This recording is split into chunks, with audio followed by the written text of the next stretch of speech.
Baron, give us a twirl. Yes, please, Baron. Look at him go.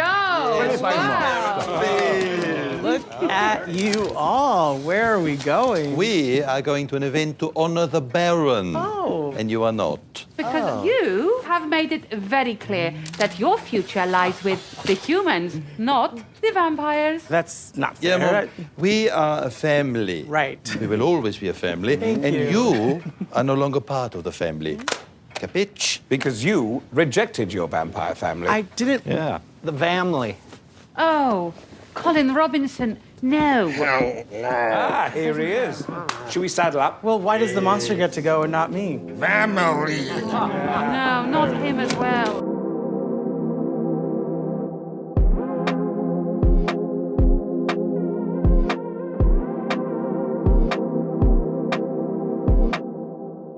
Hello, all. Welcome back to What's On Tonight, a podcast with elaborate, quirky, and unpredictable conversations about TV, movies, and more. I'm Becky. And I'm Mandy. Tonight, we are covering What We Do in the Shadows, Season 6, Episode 9, titled Come Out and Play. Please note, this is a spoiler-filled podcast, so if you haven't watched the episode yet and don't want to be spoiled, come back and check us out after you've finished. Mandy, what is this episode about? The vampires get blamed for a murder at a meeting of all the New York vampires and must find a way back to the safety of Staten Island. Ooh. First impressions of this episode as a whole. You want to go first? Well, the first thing, obviously, I'm going to say is that this is very, very clearly an homage to the Warriors movie. Yes. From 1979. I think we have very different opinions about Horrible that movie. movie. I agree. It is a horrible movie. It has very fond memories for me just because. So when Jackson, my son, was like 12, 13, he started to get into that teenage boy period where, suddenly we went from mom's my best friend to all I care about is sports and, be it playing video games. And so I was trying to kind of find ways to connect with him with things that I always thought he would like. And that movie, so the movie The Warriors is based on an old Greek poem by Xenophon, which was an actual thing that happened. It was about this group of 10,000 Theban warriors who had gone to fight for the Persian king Cyrus, and he got killed while they were there, and they suddenly had to get all the way back to Greece without getting murdered by a bunch of different enemies' territories that they had to go through. So, but in the movie, it's the most ridiculous gangsters in the world. Everybody is it's just like the episode. Everybody's got these crazy costumes. And there's one team of gangsters who are dressed like baseball players. And since Jackson was a big baseball player, I thought he would really like it. And he did. And so he loved this movie, and we watched it over and over again. So I was really excited when I saw that that's what it was going to be based on. I went back and watched the movie again, and you're right, it is terrible. It's pretty rapey. Oh, God, it's awful. I'm not slamming the spoof. I think the spoof on the Warriors was brilliant. And I think it was a treat to have all of the main cast together for the majority of the episode instead of that was fun off into different stories. I think there was a lot of great comedy mixed in with some moments where a lot of the characters get a moment to shine, complete with Kiz Winky Fingers officially being accepted as a part of the family. I give this episode 5 popped Jerry heads out of 5. I watched this, I was like maybe 10 or 11 years old. So it was a sneak for us to go watch this movie or to watch the movie on video. And so we thought we were cool because we were sneaking, me and my brothers, to watch this movie. But watching it as a 48-year-old woman, I was like, in 2024, this is the worst thing. I felt like Colin Robinson last episode watching hours of baseball. I will never get this time back. It's a terrible movie. It really is. It's kind of like a even worse version of trying to watch John Hughes now, where I used to love like 16 Candles, and I now cannot watch it because there's so many things about it that are just they're offensive, frankly, to me. Just, racial stereotypes, jokes that they make about consent and, things like that. And this very much, I tried to watch The Warriors again because I've probably watched it, I don't know, 4 or 5 times in the last 10 years, but it's usually just kind of on in the background. And because Jackson still watches it occasionally. And I hadn't really dialed into it, but I tried to watch it. I didn't finish all the way this week, but yeah, there's a lot of questionable stuff in that film. In addition to the fact that it's just really bad. Terrible. It's just really bad. They'll throw the F slur around a lot. Yes. And then Very misogynistic. the one dude talking to the girl about pulling a train, and yet she ends up with him in the end. Right. If that's not love, I don't know what is. Yeah. There are a lot of questionable things. It holds a fond place for me just because Jackson did enjoy it very much when I let him watch it when he was a teenager. And surely because of the baseball thing. And just because back then, he's 12 or 13 years old and it seemed like I'm watching a cussing movie. And now, it's just nostalgia for him too. He knows it's a terrible, terrible movie, but it's just funny to him. So yeah, I enjoyed it for that reason, but I do not debate it as a terrible film. All right. So getting into the episode, I didn't really do 2 separate things because this was really all mostly one episode. But I do think, if you're all right, before we dive into the meat of the episode with the vampires, I do want to just kind of talk for a quick sec about Gizmo and Miguel, their time at the batting cages. Just go through a few points there, and then we can go into the episode where all the good stuff was. Sure. I like that Frankie reprising his role as Miguel. He is hilarious. I think, was it you that recommended I watch this fool on Hulu? No. I don't know who told me to watch that, but it's so funny. But just a few things that I liked about this scene. Junior Giz, his little picture of him and his little baseball That was cute. uniform was adorable. And the dynamic between he and his cousin, very sibling-esque, him ribbing on Guillermo, and he's like, you love it. And Guillermo smiling always through his misery and discomfort around these people is like, no, I don't. Thought it was fitting. The helmet didn't fit his head. And the line where terrible at batting and his cousin says, you're out of practice. And Guillermo says, I don't think I was ever in practice. Miguel's quote about the document crew still following them around and Guillermo explaining that they're following him. And he says, so it's like Sling Blade, but boring. And then the very sweet moment before they hop in the car to go save the rest of the crew, that Miguel reminds Guillermo that he's family, that they love and miss him, and they have his back without question. And then when they get in the car and Guillermo's trying to explain that they aren't, quote, Winky Fingers regular friends, and Miguel's like, dude, I have gay friends. It's no big deal. I love those moments between them. I only have like 3 or 4 notes for that storyline myself because it did kind of tie back into the main Warriors plot pretty quickly, but I think the theme of this episode was largely what is family. And at the very beginning of the episode, they're getting ready to leave and go to this award ceremony where Baron Athanas is going to be recognized. And they tell, everybody's all dressed up. And one of the notes I have is how much I like everybody's fancy clothes that they're wearing. The Baron looked amazing. He did. And I noticed for the first time that his fancy dress outfit is very much like, do you remember the first season at the end when they had the Vampiric Council and there were a bunch of celebrities that were there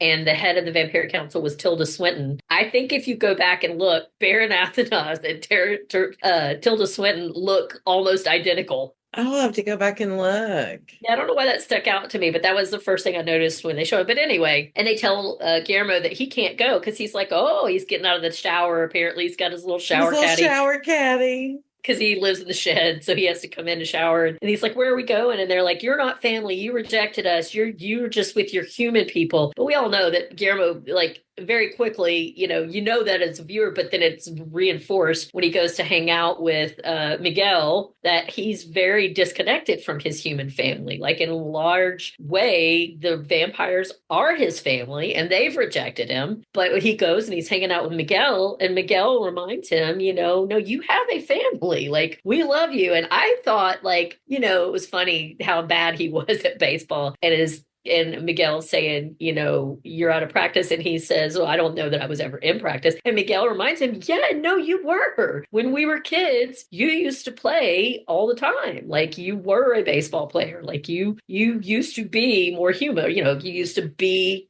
part of this family, and we miss you and we're worried about you. So I thought that was a nice and then of course we'll get towards the end of it about how the vampires changed their tune about family by the end. But I thought that was a really poignant moment for Guillermo to remember that he does come from somewhere and he has people that love him and care about him outside of that house. Yeah, I loved that. I hope that's going to come back to play to get him out of that stupid Cannon Capital. I hate those people. I'm not going to go into it, but based on the previews I saw, I think it's coming to a head, I hope. So back to the beginning, I cracked up at Nandor having to take Polaroids of himself to see what he looks like. Did you notice on the invitation at the bottom, it said details available in the ether? No.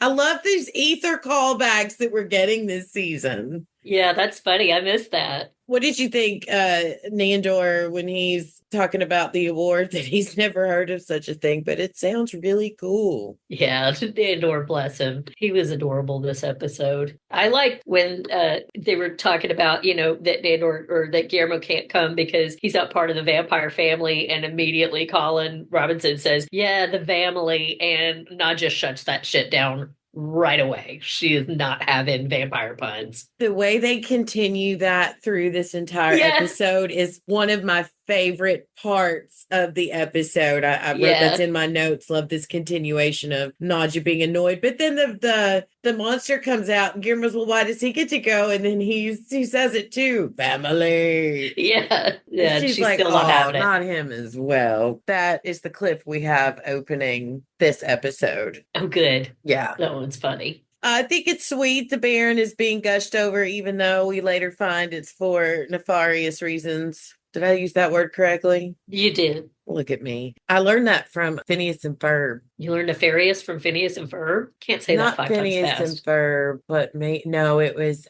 what's the one with Steve Carell playing the Gru? The Minions? The Minions. Despicable Me. Yeah. Amy used to call that Spickle Me. Mandy's baby girl is graduating college next week. So just if you were wondering how old we are. Very proud of her. Did you notice they may have been doing this the entire time, but I just noticed how they put the hellhound and the sire underneath them when they're with the Baron on the TV? No, I didn't notice that either, but I did love when the Baron was getting ready to leave and he's still got the weird, freaky Guillermo spawns and he's like burping this disgusting frog. Yes. Yeah. I love that the Baron and the Hellhound and the sire have all stuck together as a little family with the weird Guillermos. The sire having to babysit because their other babysitter went to Northwestern, and he's not lying. It really is difficult to find a replacement. It is, and then you wonder who was their babysitter. Like, I just love to see who it was that they had babysitting the weird little Nandor or Guillermo freaks. Yeah. She could be a creature of some type. Maybe she's a vampire who's just trying to, get her secondary education. You never know. You want to have a backup. Yeah.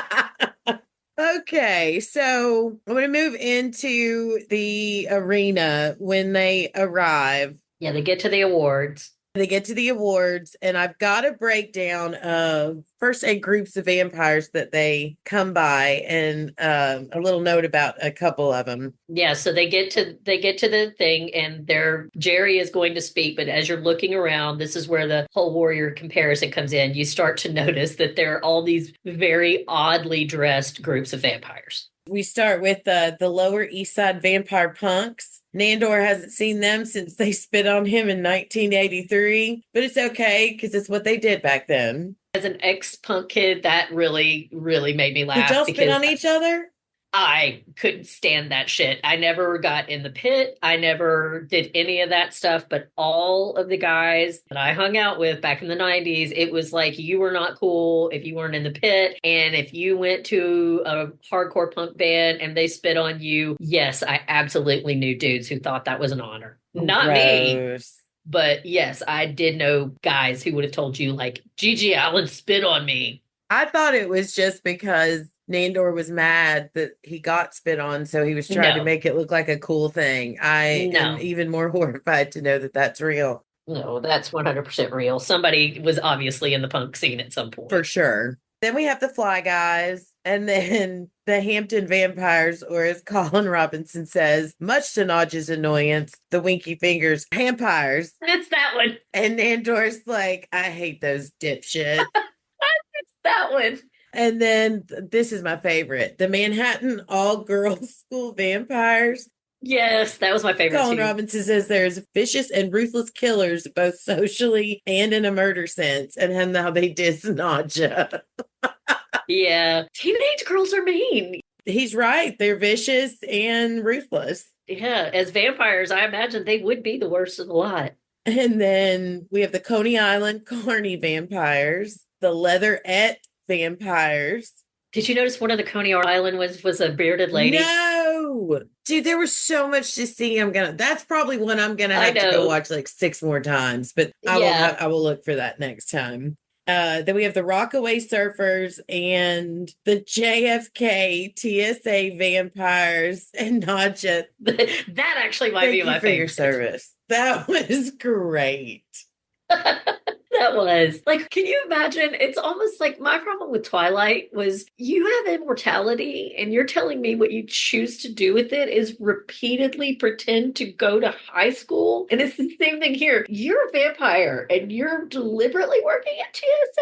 Like, I just can't imagine a worse existence. I feel like the high school thing, no, I could not do that over and over again for the rest of my life. But I think the TSA, you would see some things that would probably make the job for a vampire. I just don't know how they do it given that their son. How do they avoid? Well, they're only night crew. But also, I will tell you that I have seen some truly assholish behavior on the part of my fellow travelers that I wish that some of these poor TSA agents I've seen were vampires so that they could come back and drain some of these bitchy people. Well, that's probably a reward that at the end of the day, Yeah, I they could see can that. find that chick that was on the plane who gave them shit because they had to screen her bag and she is now dinner. Yeah, I know I have a habit of bringing up former friends of ours or people that we've known and not wanting to really mention names, but I will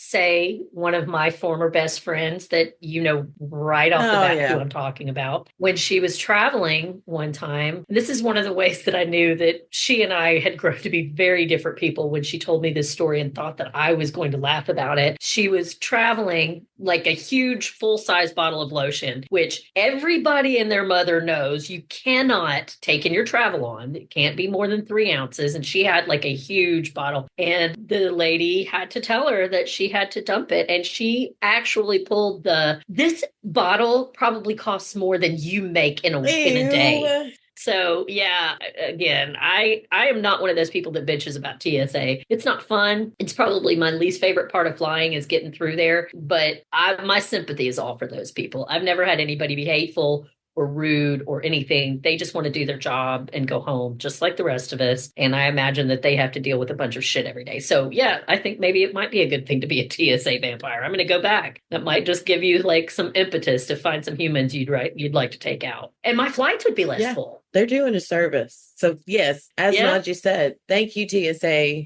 JFK vampires, for your service.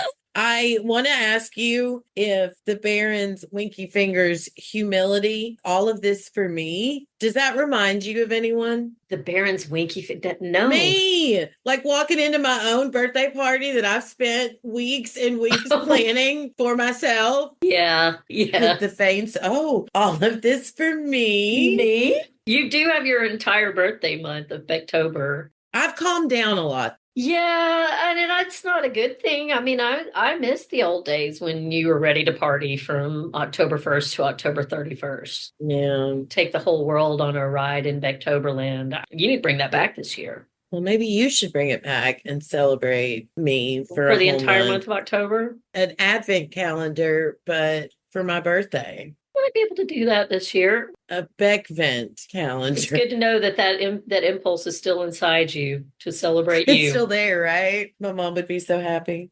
Dude, oh my gosh. Laszlo has one of the best lines of the night when everyone's pissed off that Jerry's getting to announce the Baron, and Laszlo's like, he hasn't even sucked him off, let alone been balls deep. Yeah, that was what Nadja said when they were talking about why the Baron deserved to be celebrated. That he was a wonderful leader, not to mention a fabulous lay. A reliable lay, which is so gross because the actor that plays Baron Afanos, I love the character. He's hilarious. Not hot. He's not what I would picture as one I would lay with, but I did also, you're talking to the girl who dreamt that 4 years ago that I dated Joe Biden. Right. So yeah, love who you love, man. You will branch out. That is for sure. You are absolutely a little less snobby than I am. I want you to talk about the speech in comparison to the beginning of the Warriors movie. Yeah, that was funny because I said I watched a little bit of it, and that was a lot of that where Jerry gets up and he starts to introduce the Baron, but pretty quickly, like, it becomes just a tirade that he goes on. They switch it up a little bit from the movie because Jerry is the number 2 here, and in the movie The Warriors, it's the leader, Cyrus, who would, in this case, be the Baron, who gets murdered. But in this case, it's Jerry who starts giving this speech that, like I said, kind of pretty much mirrors the speech that Cyrus was giving at the beginning of The Warriors. Like, even the suckers line. And then he starts going down this quoting Shakespeare and ranting about how the Baron has let everybody down because their mission is to take over North America. Jerry's a one-track mind. He is. Here's the thing about Jerry. My note here is said that Jerry reminds me of a mix between Abraham Lincoln, a vulture, and a funeral director. Somehow, wow, that character just embodies all 3 of those things. And I don't know if that's on purpose, but if you even look at him, like, he hunches his shoulders over like a vulture. It's just, I hate the character, but I think you're supposed to hate Jerry. I think you're supposed to want to punch Jerry in the face and pop his head like it's it. That's what happens and I thought about you. I wanted to call you so bad the minute, I think I did text you and say, oh my God, I cannot wait for you to see this episode when Jerry got his head popped like a zit. And then before Jerry got his head popped, I loved when the guide was standing over with Laszlo in the group and they're, talking amongst themselves and the guide starts shushing them. And Laszlo, like a petulant child, is like, would you be quiet? I don't know if you saw that. No, I missed that. And then Nandor in the back when Jerry's doing his thing is this in his Nandor voice. What is this shit? I loved Jerry referencing The Fault, and he's like, does the fault lie in our stars? That's the Shakespeare line, yeah. Oh, I thought it was the movie. Well, that's where the line, the name of the movie comes from, is from Shakespeare. A little history buff. I loved Nadja violently coming out to defend the Baron, and I love how she said, you're a mixer of boiling hot feces, which is just another way, when I thought about it, of saying you're a shit stirrer. That's great. I wrote that down too, but I didn't piece it together that way. Yeah, I was writing it down and I was like, oh my God, that's just her saying shit stirrer. But I'm gonna start using that instead. Much fancier. When the monster comes up and pops Jerry's head. I cheered. She's like, that wasn't my fault. Okay, yes, that was not my fault. And then in true comparison to the movie, but this time it's the Hampires calling out the Staten Island crew for being responsible for Jerry's death. But I think Jerry really deserved it. Oh, for sure. I don't know. I don't know what the whole deal was with Jerry, if there's going to be some kind of callback to, taking over North America again in the last 2 episodes. But I just did not like Jerry's character and I was happy to see him go. Yeah. I thought it was hilarious when I call it batting off. Yeah, when they batted off, I got that written down. That was really cool. They land in the garage or wherever and Colin Robinson's running and he's like, I can't fly, you dick. Yeah, that was funny. They just left him. Yeah. He had some of the best quick one-liners. I have really seen him shine. I thought baby Colin Robinson season, but he shows up at these just tiny little moments. Even when he's not the focal point of the episode, and there's a lot more coming through that I want to talk about, but he blows my mind. Mark Parsha is a great actor, and going back and watching when we were talking about in the last episode when he was teamed back up with Zach Wood, who worked with him in The Office, and I went back and watched his scenes from The Office, and it just reminded me, like, he is such a great character actor, and I find good character actors a lot more interesting than most of your big name main lead people, because they just do, if they're good at what they do, and this cast, there are no conventionally attractive people in this. They're all very attractive and dynamic people, but none of them are the flashy, perfect, hard body, sculpted face type of perfect. They are character actors, and they are all very, very, very good at what they do. And Mark Prosh especially, he is so great at making you 1 minute think, oh my God, this man is Dilbert, and the next minute thinking you just have so much compassion and love for this sweet little guy who just wants people to like him and be his friend. And they've really expanded that character over the last 6 years. He is, and a lot of it has just been subtle in the background stuff. It's not been, that's why I chose, when we got our Christmas sweaters that we're wearing right now, I chose it's beginning to look a lot like Up Dog sweater, because I really have come to love Colin Robinson. Well, I chose the Nadja have a stupid bloody holiday Christmas shirt because that's how I feel right now. I know. I won't go into all that, but it's been a rough one, guys. I love that none of them know how to get home. I thought that was so funny. I have a note here, like, they've been there for 145 years. How are you going to tell me you don't know how to get home from Manhattan to Staten Island? How did they get there? Did they Uber and weren't paying attention? Point. Honestly, though, as many times as I say that reminds me of me, that honestly may be the most me thing that's happened in there. Oh, God, you're right. I think I drove to this office 10 or 15. You literally have to take 3 turns to get from my house. And now, granted, it's a 40-minute drive, but it's 3 turns. And I think that I just stopped having to Google the directions maybe 2 episodes ago. And I've been driving here for 10 years? Yeah, well, I've been working here for 14, so. Are you still having to Google the directions when you come here? No, but there are places I do still have to Google directions to. Even though I think my brain knows how to get there, it just makes me feel better having a Winky Fingers, the guide, with me. Yeah, if we were in the olden days and we were waiting on me to get us anywhere, we would still be lost I would have immediately, if I were an explorer, been lost in the ocean. Oh, well, we'd be digging you up with an archaeologist right now. Yeah. I think it's hilarious when Colin Robinson is like, we need to call Guillermo, and Nandor actually starts calling out for Guillermo. And do you know what? I didn't go back and get it. I made a note too, but I didn't. What Nadja called her screeching? Echolocation, yes. Which is what bats do. It's they send out a noise. Oh, okay.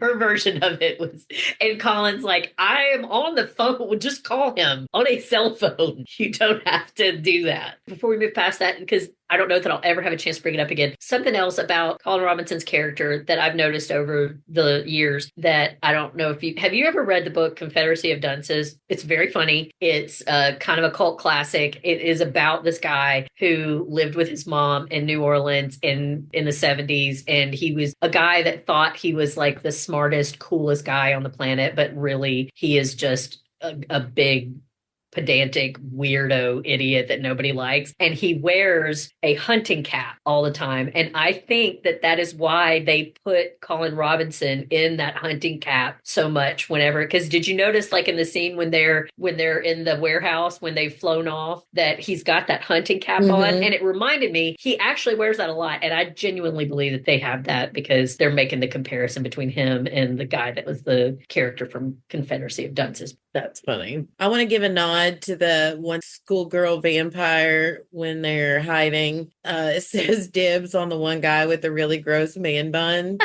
And Nandor pats his head like, oh, he's so sad and offended. They're just mean. He was adorable trying to soothe the guide, and she's not giving him anything, but she's not even picking up on it at first. And then we run into the next set of vampires. We have the ones you were referencing earlier, the Bronx Bomber vampires, and how Nandor thinks it's really odd that a baseball team would be practicing this late. And Laszlo's response is, "No, you tit." You tit.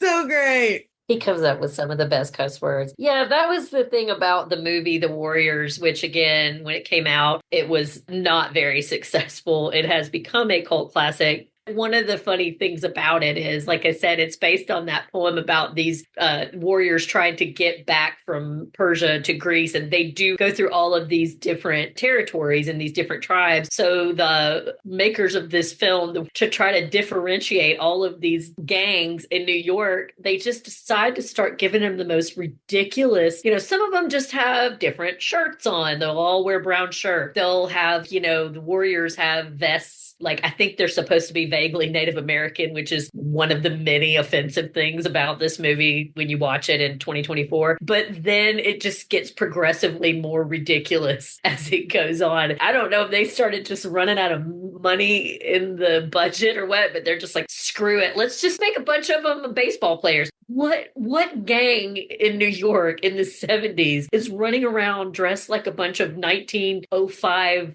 era baseball players? So yeah, they bring that into this episode, and it's very funny. The next one is the Meatpacking District vampires, which Colin Robinson says they're as deadly as they are beautiful, and he adds that he wouldn't mind getting his meat pack. Yeah, I had to look that up because I knew I've heard of the Meatpacking District, but I wasn't sure what they meant by them being deadly and beautiful. It turns out that apparently that's like the most trendy part of New York these days, that it's got like a bunch of high-end stores and trendsetters that hang out there and such. So that's why. It's where Samantha moved on the Sexy City show, the Meatpacking District.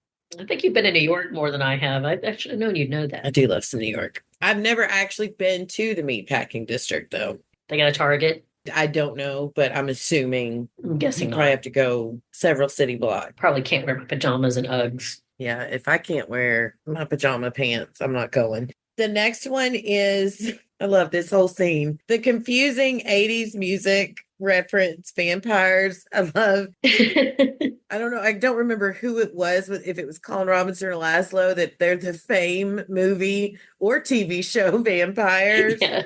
Because it gets progressively more ridiculous with the different costumes of the vampires and genres of vampires. And this last one that they hook up with, it's not even clear what they're doing. It's a dance-off. It is a dance-off, but is it based on Fame? Is it 80s breakdancers? Is it Fame, the TV show? It's all of why it. Why is there a moon man in the background? How come there's an old-timey card? Was it a magician or a card player? Oh, the riverboat gambler. The riverboat gambler that's just randomly standing over there by itself. I love this setup, though. We get the dance off, and Nadja, like, calling them, she decides they're twinkle toes, and she's like, I got this. And then she jumps in with her dancing, and she says, have you ever seen feet move at this medium pace? It's like, what dance off? When is the last time you went dance? You owned a club, Nadja. Yeah, she was definitely giving Becky and Mandy hanging at the Red Iguana in 1999 with those kind of moves. To her, I say, go girl. Laszlo getting over being tired of it and destroying them all. And Colin Robbins is like, they really weren't that threatening. Yeah, they were not. But also, did you notice that for the spaceman, all he did was just undo his air? Yeah, he just undid his air hoses so he can't breathe anymore. And he immediately dies. Yeah, that was great. Yeah, now Nadja's pissed because she's like, I was handling this. She's already mad because he told her that the guide, or excuse me, not the guide. She's already mad because he told her that he created the monster to protect her. Because after the monster squashed Jerry's head, she's like, what if that freak tried to do that to me. And he's like, no, he would never do that because I explicitly created him to take care of you. And she's insulted by it, which I forgot to mention when we passed that part. But one of my favorite lines from that scene was where she said that she once ripped a pack of werewolves to shreds like a confetti. And then Laszlo tries to say something to her. She goes, no, a confetti. Yeah. I like the way they bring up this continuing argument between the two, but I really think, and we'll get to it here in just a second when we go into the next group of vampires, but they really come clean, 100% come clean with each other. I love that scene. And it was beautiful. So it really was. But I understand Nadja's frustration with Laszlo about all this. And then it comes to a head again when he kills all of those very non-threatening dancing vampires, is that she can take care of herself. She doesn't need him to fight those kind of battles for her. She's been a vampire for hundreds of years longer than he has. She's very strong. As a matter of fact, Nadja is the most violent one in the group. Oh, I think she's far the strongest. Maybe Guillermo, because he's got that Van Helsing blood. Yeah. But out of that group, I would rather go down a dark alley with Nadja. Well, Nadja's even more because Guillermo is going to fight to defend. Nadja will just kill you because she gets frustrated. Right. She has the most vicious streak of all of them. So that takes us to the next group of vampires we come into, which is the graveyard vampires. And this goes into the conversation we were just talking about with Nadja and Laszlo. And then I just wrote here in my notes that we've heard this before, but it was somehow better this time, with him admitting that the reason he made the monster to protect her was because he can't fathom something happening to her and her living without her. And that's why he's so intent on protecting her, and her reminding him that she can take care of herself. And she really just needs him and his massive hog. Yeah, I loved it. She called it his massive hog. That was very sweet. That scene really genuinely touched me because I love that. I love how this show does that with the hilarious and then immediately swing back to just being very heartful. That's not a word. You know what I mean? Heartfelt. It'll be very touching. Yeah, very heartfelt, very real. And that was a very real moment. Both of us have been married a long time. And those are genuine conversations that we've had with our, maybe not over, killing an entire group of vampires, but close. Right. Just reminding them sometimes we don't need you to always be. We talked in another episode about how I can be pretty hard on men, but I think that one of the things that they have to deal with in this world is that they have to feel like that they always have to have the answer and they always have to be in charge and they always have to show strength. They can't be vulnerable. And it just was another really sweet moment for her to remind him that she didn't need him to always be her protector. She needed him to be her best friend and her lover and her other half. Her massive hog. Her massive hog, yeah. I think it was hilarious when they're fighting and she is just bashing that guy's head in and everyone is like, yeah, he's dead. And she's like, I will say when he's dead. Is like, I wrote in my notes, she's obviously working through some things right now. Just got blood covering her from head to toe. It's just all over her. Colin says it's like being front row at a Gallagher show. That was a good... Mom used to love Gallagher. I don't know if your parents ever watched that, but my mom and Bonnie, my aunt, they used to love Gallagher. They went to his shows when he would come to Nashville. We watched his specials.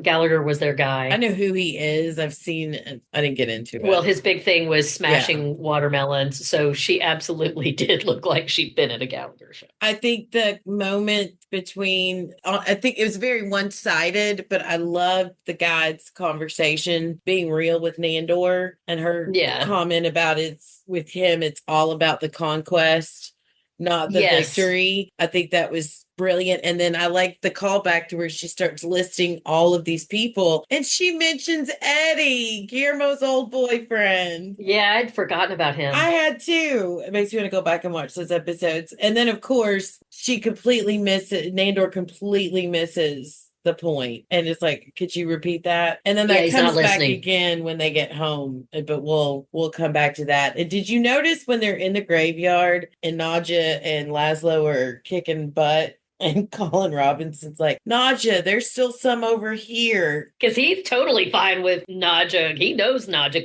can take care of this.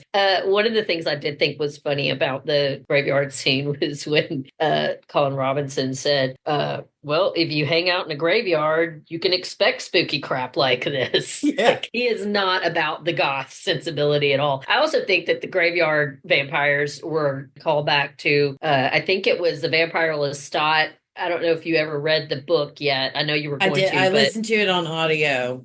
So remember, I think it was it Armand that was living with the vampires that lived in the graveyard, and they were all gross and weird and pale and scrawny and all of that. Yeah. I think that that's part of where they took inspiration from that scene from. But then we lose another poor cameraman in the graveyard. Yeah, that's 2 or 3 this season, right? Mm-hmm. So then we move from there to the coffee shop where we meet who we originally think are the barista vampires, but it turns out they're artists and writer vampires who happen to currently be working as baristas. And then there's a graphic designer and a personal essayist vampire. Which is hilarious because I'm sure that's supposed to be a joke about how every barista is not really a barista. Like they're on their way to something else. Well, it's like in LA. All the waiters are,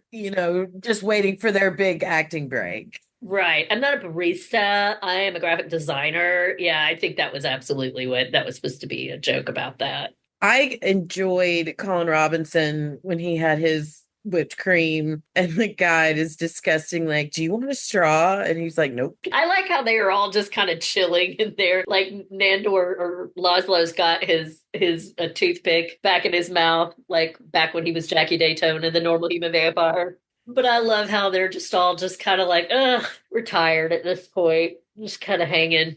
And Colin Robinson knows all of the laws of sitting at the table and if you have to order a drink or not. And what did he say about the bathrooms? I can't remember. I should have written that down. I know, I do know what you're talking about, and it was funny, and I wish that I had written it down, but because it was something about, and those bathrooms are, like, when I went to LA a couple of years ago, I had to wait before my appointment in Century City in the Starbucks. Like, I was there at 5:45, and there were some frightening people waiting to get into the bathroom there, and it's like a whole thing there, bathroom, because there are so many people that come and just use the bathroom to hang out or wash themselves or do drugs, that they really do have some strict rules about what you can and can't do in the bathroom. Oh, that's great. And real quick, if you don't know, my awesome smart friend Mandy was on an episode of Jeopardy! We are in the presence of greatness. We don't have to talk about that. Well, I just think it's cool, so I'm telling everyone.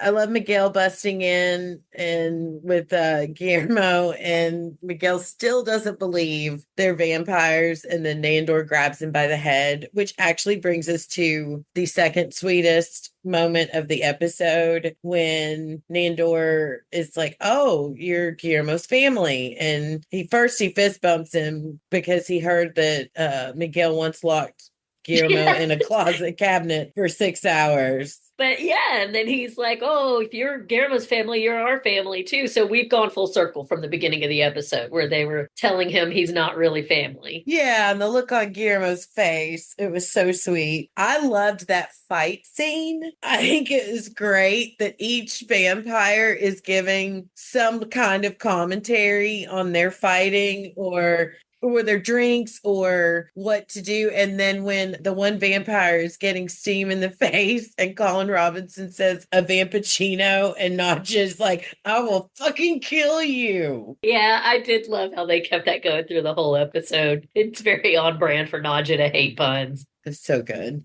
And then we're home. And what happens when we get home? Wait, we missed a big, who was the big cameo in this episode? Oh, no, Becky? we're getting there. Okay. Is that not yet? No, that's part 3. Oh, you're right. I'm so sorry. I'm not gonna. Okay, I don't want to skip ahead. Sorry. But I'm not taking that from you, I promise. No, it's fine. You can talk about it. I just didn't want us to miss it. I always do that very closing scene at the end. Yeah. So then we're home and they're all wondering how the Baron got there. And he just happens to tell them there's this wonderful above ground train that takes you all the way here. You could have just taken the train, guy. And then we get this very, very funny moment with the Baron angry at what happened, but he actually knew it was coming, but it was his plan to kill Jerry, but the monster took away the glory. And the guide is, I take my life. I failed you. And Colin Robinson in the background says, let her. He just wants to see blood. Right. And then Nandor is like, no, I will not let you give your life. And so he starts offering himself instead. And Colin Robinson in the background, do it. Yeah, it's like whatever, whoever. More great, Mark. And the Baron's like, are they an item? And the guide is vehemently denying, no, no, no. And Nandor's like, it's early days, which would be me back in my That absolutely does 20s. remind me of young Becky. Yeah. I think we moved past a little bit, and you can tell me if it's, but I think this is a good place to stop and talk about, because I don't think we really went into, that was a big plot point. I know you covered that she told Nandor, it's about the hunt, it's always about the chase for you. But the guide was she broke Nandor down. She was like, look, this is not happening. You're a great guy. I've watched your chase for love. You are not really looking for the one. You want the next thing. So it ain't going to be me. So just move on. I want to bring that back because I wanted to say that I think that this does indicate that one of my theories that they're not going, because these are not monogamous people. They don't think like humans. They don't really, even the two married characters are not monogamous with each other. So I think that does point back to whatever the wrap up here is going to be. It's not going to be Nandor and Guillermo riding off into the sunset, or Nandor and the guide, or Nandor and anybody. I think it's just going to be the group realizing that they are a family, and it will center around that theme. Yeah. I think. And this makes me more believing that theory more than ever. I need him to get a hookup. Just even if it does end up this family thing, I need Nandor to get some loving. Hey, I agree. I mean, I'd like to see Nandor have, more appreciation, someone being nicer to him in his life, because Nadia and Laszlo do treat him pretty crappy. But he's also, again, think about all the wives he cheated on. Still. And some of the husbands. All right. So the Baron has decided that he is going to get the gangs back together and to show them that he is in fact in charge, and assert his power by having Jerry pop the head of a vampire, one of two vampires who raised the monster, not Jerry. Oh, sorry, the monster. Oh, poor Jerry. R.I.P. Jerry. Thank you. The monster popping the head of one of two vampires. And then the Baron is like, do we have any more questions? And then we have what might be my favorite cameo in this entire episode. Mandy, would you like to tell us who it was? Because it is because of you that I was turned on to this amazing, incredible, beautiful man. It would be one of the finest members of my stable. Sorry, Eric. My husband, Eric, not this Eric, Alexander Skarsgård. The only reason that I watched True Blood for as long as I did, because I was not a huge fan of it after the first few episodes, but he played one Eric Northman who was fine as hell and has held up beautifully. Good and now Lord. Apparently Eric Northman is now hanging out with the New York Vampires, and he's the one that didn't get his head popped, and he tells the Baron, nope, I think I'm good. All good, man. I gotta say, wasn't very Eric Northman like. Eric Northman, the hair was, well, in his defense, he just saw a dude get his head popped. So it's like Devo. I be quiet. When he leaves, but when he leaves, I be talking again. So the Baron better watch out, because if you let Eric Northman live, he's going to come back and fuck you up. So, well, if he does, I don't mind. I do not mind watching. I think he looks better. You're right. The hair's different. It's dark. I love it. Yeah, I love it. I think he looks better with the dark hair. It was. Goodness. Remember when I don't want to just real quick. Remember, you probably don't remember this. Back when I had my big crush on Alexander Skarsgård, and I was trying to convince you of his beauty, and I worked for the company that worked for the utilities, and I had all of those photos that I remember. I don't know if you do that. I would randomly, Yes. for a couple of months, I would send you pictures of him shirtless. Yes. But what I did was save them to my computer, and it was just a joke between me and Becky, and I forgot about him. And then I had to call IT one day, and he had to remote into my computer. He found all of my shirtless pictures of Alexander Skarsgård. He's probably like, good taste. That girl's got some good taste. He just smoothly moved. I was like, he was like, okay, can you open up your documents? And I was like, this is the joke between me and my best friend. It's just a little joke we do. And he's like, right. Okay. So those aren't necessary, right? Nope. We can delete those. That's awesome. Thank you for letting me keep my job. And then we get the closing line from the Baron 2 nights out in a row. Sire's never going to let me hear the end of those. I missed that. That is hilarious. How did I miss that? That is a great line. Oh, that's so funny. I love them together. I think that's just those little baby Guillermos fitting up. That was so cute. I loved it. Him just like a papa automatically grabbing the little burp cloth and cleaning him up. His husband's a gargoyle and his dog is a hellhound and his babies are these weird hybrid frog creatures That Laszlo, man of science, created. from Guillermo's DNA. Well, that is all I have to say on that. Any final thoughts there is, I think Mark, again, brings something extra to every scene he's in this episode. Love the Alexander guest spot. He's hot, and it's always nice to see him. This is by far one of the best episodes of the series, and I, once again, tip my hat to the writers, directors, and this time definitely the costume folks, as well as the actors for just a job well done. And I just can't believe we only have 2 episodes left. I know. I feel like that they are really having a very good time this season, and I think they're going out on a high note. I have read some of the reviews online. Forget those people at Vulture. They can kiss my ass. I refuse. I absolutely refuse. Those people, it's not just what we do in the shadows. They just hate telling. I've they're never just read a cynic- review they're on a cynical. show. They're just like, this is great. Go do another job. They're just cynical. I did used to enjoy when we were watching Empire, and Empire just got completely ridiculous, reading their snarky comments about that because those were well deserved, but they just hate joy. I think that their take on the last 2 or 3 seasons of What We Do in the Shadows has been absolutely ridiculous, and I think that these cynical hipster Gen Z reviewers are part of the reason that it didn't do as well in the ratings. But again, I maintain that history is going to look back and it's going to be a sleeper hit. It's going to be a cult classic. And years down the road, people are going to be listening to this podcast and realizing that we were in the vanguard. Yes. And we're amazing. It's hello, future people. You're welcome. Yeah, you're welcome, guys. So are we on to feedback? We are on to feedback. So we are going to hear a voicemail from Steve Brown. And as always, I can't wait to hear his thoughts on this episode. All right, here we go. Episode 9, come out and play. Is it like the Warriors? We're going to see. Oh, the return of the Baron. I love the Baron. Oh, cool. We get to meet Guillermo's cousin and the family are going out. Oh, sounds like Colin Robinson knows the Warriors. He said came out to play, though. Not the title of the episode, which is come out to play. Catholic schoolgirl vampires were kind of hot. I love it. It is a homage to the Warriors. This guy doing these intros of all the different groups that are there. Ooh, Jerry's still serious about wanting to conquer the continent, and now he's blaming the Baron for them not doing it. Ooh, and now Nadia's going to get involved. Got it. Oh, the monster just killed Jerry? Popped his head like a zit. Ew. Oh, it is like the Warriors. Now our group is going to have to try to get home with all these different groups chasing them down.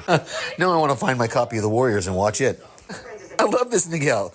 He's carrying baseball bats, and yeah, this is definitely a homage to the Warriors. The guy just said that Jerry killed the Baron. Did I miss that? I was so focused on the monster killing Jerry that maybe I did. And now Laszlo has said he's controlling the monster. The Bronx Bombers. Oh, Laszlo just killed all the vampires and the MTV guy. Oh, okay. So see, I didn't rewatch the series. I guess we have met Miguel before, huh? So, Guillermo just said that he met Nadia. The guy just rejecting Nandor, and he's like not getting it. The graveyard vampires got one of the cameramen, and Nadia's kicking some butt. Ooh, that round kick vampire is hot. Yeah, there's been some hot vampires in this episode. And a reminder of the Van Helsing blood running through Miguel and Guillermo. And Guillermo just got that vampire with a fucking pencil. Yeah, John Wick reference right there if you got it. And the Baron is okay. Great episode. Oh, can't believe this series is ending. Too bad. Thank you, Steve. As always, thoroughly enjoy your feedback. We also got some feedback from Laura Willie Swank. Laura is one of the awesome people that I get to record with on Adrenaline Cinema Podcast. This is her first time writing in, and she has some really great thoughts on the episode. Mandy, you want to start? Just finished up, come out and play, and want to immediately drop some comments before I forget. Number one, Becky and Mandy, you're doing a superb job on the new cast. Thank you, Laura. Thanks. Becky, I love your laugh. So do I, Becky. That's for Mandy. And your fun sense of humor. That and your boobs are the reason you and I are friends, Becky. Mandy, I dig all the nerdy references and media trivia you bring to the show. Oh, thanks. Number two, I can't believe we only have one episode to go. Me either. I think we have two, don't we? Yeah. Right, Becky? Yeah. Okay. It really doesn't feel like this is building up to an ending, but that we're still in the middle of the season. And number three, if Nando and Guillermo aren't a couple by the end of this series, I think my teenage daughter is going to have a conniption fit. She's been shipping them from day one. Me too, Laura. You tell your daughter, me too. She goes on to say every single episode of this show is just bloody effed up fun. But this one, episode 9, was especially so. It had everything I love about what we do in the shadows in it. Gross, over the top gore. When the monster pops Jerry's head like a pimple, I screamed and laughed. Me too. My what we do in the shadows boyfriend, the Baron, looking so fabulous in his long white cloak. He really did. So many bats. Laszlo making a reference to a bat. Oh, I can't believe we didn't talk about this. Laszlo making a reference to a bat and then turning into a bat every time he did. That was brilliant. Guillermo and family showing their badass Van Helsing vamp killing skills and sweet scenes with Nadja and Laszlo, who are, by the way, one of my all-time favorite TV couples, right next to their 1960s kooky and quirky counterparts, Gomez and Morticia Adams. Oh, that's a good comparison. It is. I've never thought about that. But Same. yeah, they are kind of the modern Gomez Morticia. She says that if you're a Gen Xer like me, which we are, you'll immediately realize that this episode and even the title is a riff on that old 70s film, The Warriors, with all the ridiculous vampire gangs and our heroes trying to escape New York as they take on the angry hordes. And she comes back to say she just popped into IMDb and found out that there are actually 2 episodes left. Still, it doesn't feel like enough. I'm not ready to let go of my ridiculous, bumbling, and lovable vampire family. Us either. No. She also added, oh man, I totally forgot to mention Alexander Skarsgård and 3 exclamation points, I think. I love it when we have actor cameos from other vampire franchises. Now, if they could just get Robert Pattinson for the finale, the show ends on a major win. That Becky would probably be wants that too. Incredible. Give me Edward Cullen, and he has to glow. He has Sparkle. to glow. Whatever. You just sit over there and be quiet. I don't think you're going to get Robert Pattinson and glitter again in this lifetime. No, you're probably right. But I do get him in the Batman again, starting He soon. is a hot Batman. He was sexy. Yeah, I was skeptical, but he did a great job. Same, and agreed. He's Jackson's favorite. Michael Keaton always will be my favorite, but Robert Pattinson's close. Thank you, Laura. That was so fun. And thank you, Steve, as well. Appreciate you guys and the amazing feedback. Please keep it coming. If you would like to leave us some feedback or just say hi, you can email or send us a voice message as an attachment to What's On Tonight 2 at gmail.com. And that's a number 2. You can visit our Facebook page where there will be a post for the next episode, and you can leave feedback in the comment section or send us a message through Facebook Messenger. We can also be found on Instagram at What's On Tonight Podcast 2. We would greatly appreciate it if you leave a review, comment, and or share on your podcast listening app of choice. Next, we continue our coverage of What We Do in the Shadows, Season 6, Episode 10, titled The Promotion. I'm scared. I'm excited based on the previews, so we'll I see. just don't want Guillermo to go to jail. I have hope after the previews, so we'll see. Mandy, do you have any podcast recommendations or anything else that you would like to share? Well, 2 things. One, I listened to it. I didn't read it. I got it from the great library app, Libby. It took weeks and weeks for me to finally get it because it's very popular, but there is a really good anthology of horror that is specifically written by Indigenous and Native people in North America. It's called Never Whistle at Night. And I loved it. If you are at all interested in horror writing, horror novels or short stories, I really, really highly recommend it. And also, I would like to mention again that a friend of mine has started a nonprofit called Nashville Launchpad, and you can find them at nashvillelaunchpad.com. It is dedicated to creating a safe space that affirms the rights and dignity of LGBTQ plus young adults. They have created a network of temporary, safer, street-free sleeping shelters for unhoused young adults, which are open and affirming to LGBTQ plus individuals and their allies. So they could always, please go check them out. They could use donations, volunteers, any way that you could help. Or, hey, if you know anybody that is in that situation that they are looking for housing, please refer them to this organization. They do great work. That's really cool. Thank you for sharing that. Becky, where can listeners hear you? I can be heard as per usual on a Journal and Cinema podcast where, as I mentioned last episode, we will be starting our coverage of the new season of The Mayfair Witches in January, and on Panels to Pixels podcast, and here on What's On Tonight podcast. As far as recommendations, the cast of us over on Podtastica has resumed their rewatch of The Walking Dead, and Penny and Jim released their coverage of the finale of Agatha All Along via Marvel TV Cast, which is also on Podtastica, and it's incredible. I was in tears a lot, happy tears during that episode. It was just really heartwarming and beautiful. Would like to give a big thank you to Mark and Pirate Corp Entertainment for giving us this platform and everything you do to keep us going. Please visit the Pirate Corp website, which can be found on our Facebook page. And there you can find our podcast as well as other podcasts. Billy and Will's 3rd episode of the Slay Lounge podcast is out. They do a great job covering one of my absolute favorite episodes of Buffy the Vampire Slayer. So please give them a listen. That's going to wrap up our coverage of episode 9 of the final season of What We Do in the Shadows. Thank you so much, everyone, for listening. I'm Becky. And I'm Mandy.